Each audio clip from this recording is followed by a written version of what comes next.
ในช่วงนี้ขอจูงมือสูงเกียรติของพี่น้องแฟนๆมาพบและสัมผัสกับศิลปินพระเอกหนุ่มผู้นำทีมงาน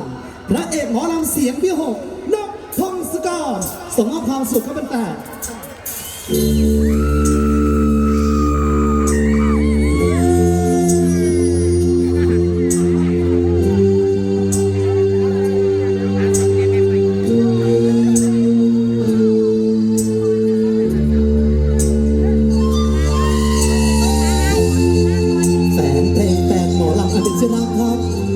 ศิลปินพระเอกหนุ่มผู้นำทีมงาน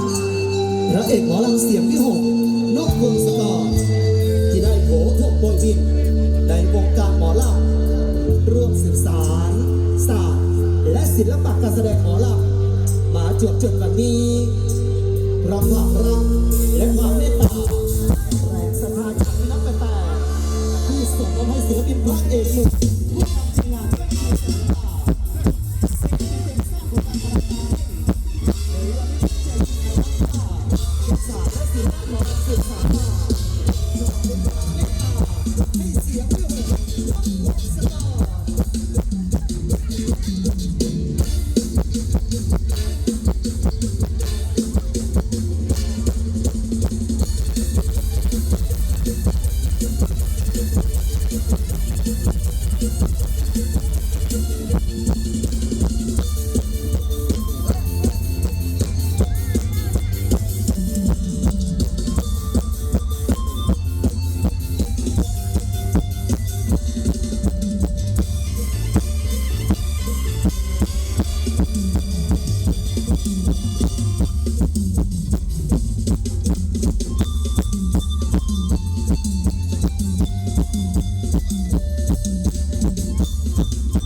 สายทานน้ำใจที่แฟนให้มา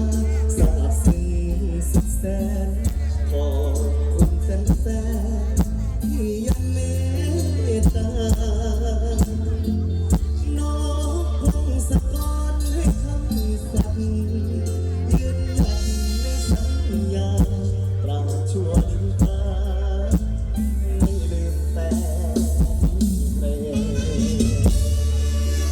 ขอบพระคุณนะครับผมขอบพระคุณพี่น้องทุกสถานที่ครับทำดังแรงเชียร์แรงใจกราบขอบพระคุณปัจจุบันหัวใจทุกดวงจากแฟนๆด้วยนะครับขอบพระคุณนะครับผมพี่ต้อมหมอลำดีครับพร้อมกับผู้จัดการใหญ่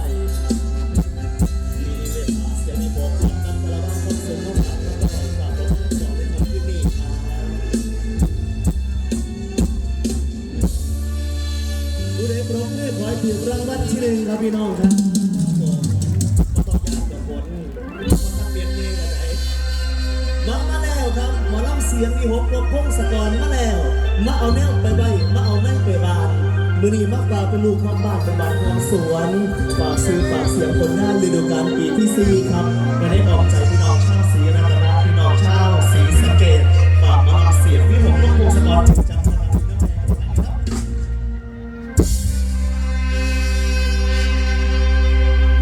ขอฝากเสียงน้อง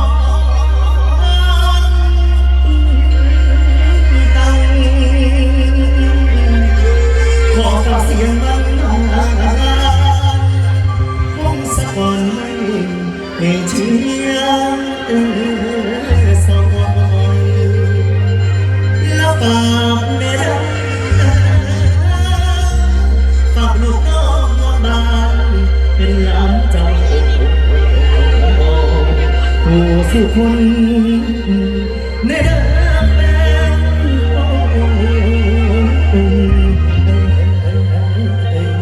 เป็นเดิมแฟน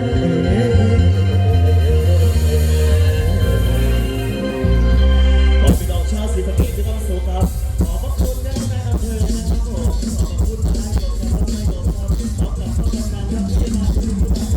ดูแลครับผมนะครับขอบคุณครับ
เอาสุริมองพิเศษ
เสื้อสีแดงคนสวยใส่เสื้อสีแดงมีรักเราแดงน้องเชื่อบ้างไหมเราเด็กเสื้อพวกหัวใจที่จะเอาอยู่ไหมเมื่อก่อนคิดว่ามีคนจองแล้วมองเป็นแย่ทำมาคิดอยากลองมาก่อนให้เราหัวใจกันนานก่อนให้เราหัวใจกันนานขอเราเรียนทุกทีเที่ยวเป็นเดือนยังแสนเวลาลาตลอดผมเชื่อชีวาลาตลอดผมเชื่อชีวาที่แลกเปลี่ยนน้ำจะยอดทอดน้ำดาวดาวดาวพอเศร้าที่คงจะหุ่นตาหลุดที่คงจะลาที่เราที่จะลาคงไม่ตั้งเพื่อนก่อนดาวมาเธอจะไม่กี่ต่อคนตาบอดเอาอย่างมารับโทรศัพท์นะครับครับผม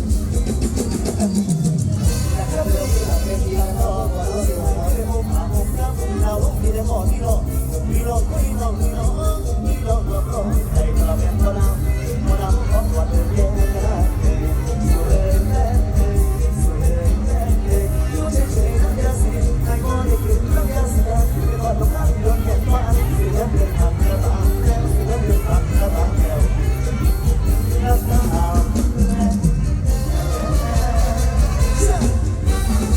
ขอบคุณครับ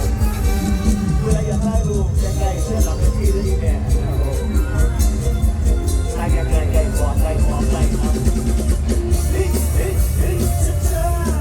ๆมีน้ำกันเรื่องว่าสอดแยกเราคนใกล้เรื่องละครึ่งขอบคุณครับผมขอบคุณครับรถหนักแล้วเอาไม่ต้องเก็บไทยรถไหนตัวละมั้งเอาอีกสักครั้ง